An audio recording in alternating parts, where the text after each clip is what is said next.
প্রতিদিন সকালের আমার প্রথম কাজ হচ্ছে আমার বাচ্চাদেরকে খাবার দেওয়া। যেহেতু আমি ভোরবেলা ঘুম থেকে উঠি, তাই আমি আমার ওয়ার্কআউট করতে ছাদে চলে যাই। আমি আমার ওয়ার্কআউট শেষ করে ছাদে থাকা প্রত্যেকটা গাছে আমি জল দিই। ওদেরকে আমি আমার বাচ্চার মতো ভালোবাসি। আসলে সবগুলো গাছ কিন্তু আমার না, এখানে কিছু সংখ্যক গাছ আমার আর বাকিগুলো অন্যদের। কিন্তু আমি চেষ্টা করি আমার গাছগুলোর সাথে সাথে সবগুলো গাছে গোড়ায় জল দেওয়ার জন্য, কারণ এটা আমার কাছে খুব বেশিই ভালো লাগে। হ্যালো, নমস্কার সবাইকে, welcome to my page Madhuri's creativity. কেমন আছো সবাই? দেশের এই ভারাক্রান্ত অবস্থায় আশা করি সবাই নিজ নিজ অবস্থান থেকে সাবধানে থাকবে। আমি এক এক করে ছাদে থাকা প্রত্যেকটা গাছেই জল দিচ্ছি, সাথে আমার মেয়েও দৌড়ে যাচ্ছে। ও চায় যে ও জল দিবে। আসলে ও আমাকে এতটা ফলো করে, আমি যা করি ও সেটাই করতে চায়। এই যে আমি ভোরবেলা ঘুম থেকে উঠেছি, কীভাবে যে টের পেয়ে গেল, ও উঠে গেল।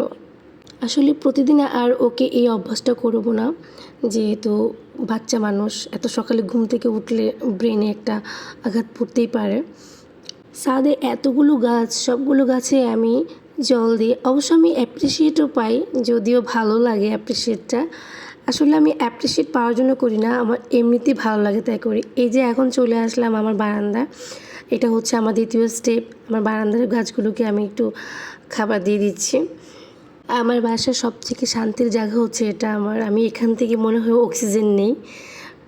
দেখো, হয় না, যত যাই কিছু হোক না কেন, মানে প্রাকৃতিক পরিবেশটাই অন্যরকম লাগে।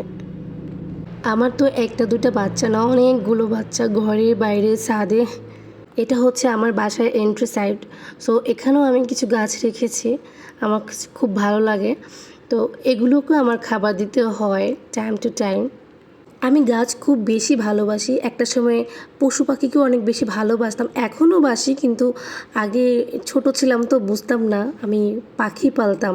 তো আসলে হয় কি, ভালোবাসি বলেই যে পাখিগুলোকে আটকে রেখে তার স্বাধীনতা হস্তক্ষেপ করে আমি তাদেরকে ভালোবাসবো, আমি পালবো, এটা আমার কেন জানি এখন মেন্টালিতে আসে না। আমার কাছে খুব খারাপ লাগে। আমি এই জন্যই আমার যে পাখিটা পালতাম সেটাকে আমি ছেড়ে দিয়েছি। পশু পাখিকে আটকে রেখে ভালোবাসা দেখানোর কোনো যুক্তি আমি দেখি না। আমি আসলে এটার কোনো যুক্তিই খুঁজে পাচ্ছি না এখনও পর্যন্ত। যাই হোক, এটা যার যার ব্যক্তিগত ব্যাপার। এই দেখো, আমার ছোট্ট গাছটায় কী সুন্দর ফুল ফুটছে, আমার খুবই ভালো লাগছে। তো কাজ শেষে চলে আসলাম আমি আমার নাস্তায়, যেহেতু আমি ডায়েট শুরু করেছি এখন থেকে। আর সেটা হচ্ছে কিটো ডায়েট। আমি একদম ভাতই খাবো না। বলেছিলাম মেয়ের 2 বছর হওয়ার পর থেকে আমি ডায়েটে চলে আসব। এতদিন প্রচুর খাওয়া দাওয়া করেছি এনার্জি পাওয়ার জন্য, আমার মেয়েটা যেহেতু ছোটো ছিল, কিন্তু এখন খাবার দাবার কমিয়ে ফেলতে হবে, তাই ডায়েটে চলে আসলাম। তো আজকে এই পর্যন্তই। সবাইকে অনেক অনেক ধন্যবাদ আমার এই ব্লগটা দেখার জন্য। সবাই ভালো থাকবেন।